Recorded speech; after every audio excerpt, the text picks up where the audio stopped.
الو، رجعنا لكم من قلب الغابه مع وصفه غتبرد القلب وتسخن المشاعر. سماش برجر في تورتيه. اليوم غادي نوجدوا ساندويتش ديال سماش برجر بالجبنه بالصوص وكل شيء ملفوف في خبز التورتيه، بلا دار بلا مطبخ، غير في الغابه. اول مكون هو الكفته، 150 غرام ديال اللحم المفروم، ضروري تكون فيها شويه ديال الشحمه باش تعطي النكهه وتذوب في الفم. وثاني مكون خبزه ديال التورتيه خفيفه ومرنه، هي اللي غادي تحتضن اللحم الخضره وكل شيء، بلا خبز ما كاين لا راب بلا والو. والمكون الثالث طماطم مقطعه فريش ومعصره، كتعطي داك العصير اللذيذ اللي كيربط النكهات كلها. وهنا كاين الجبن الابيض المفتت، كيعطي داك القوام الكريمي، وشويه ديال الملوحه باش كل شيء ينسجم في البلاصه.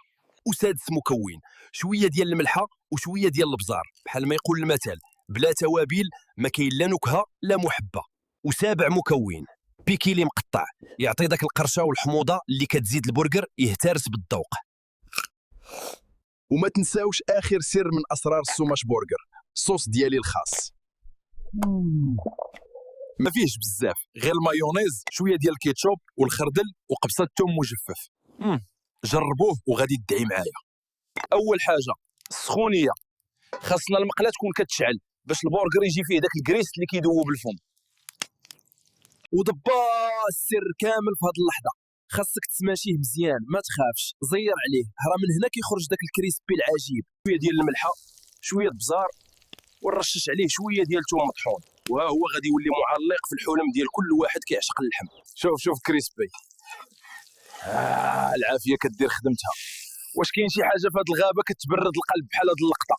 شوف الكوميديا، الجبن كيدوب بحال شي حلم دافي.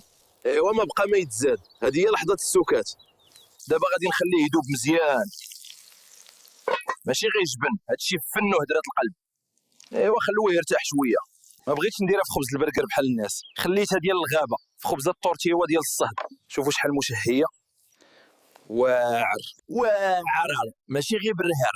هذه رابطه مقدسه بين اللحم والتورتيه، خاصه نكتب في كتاب الطبخ ديال الغابه. شوفوا معايا، كاع التعب ديال اليوم نسيتو بهذا البرجر. وصفه بسيطه ولكن كتضرب في العقل والقلب. دير ابوني وخلي الجرس يخدم، ولا نجي نطيب ليك في الحلم.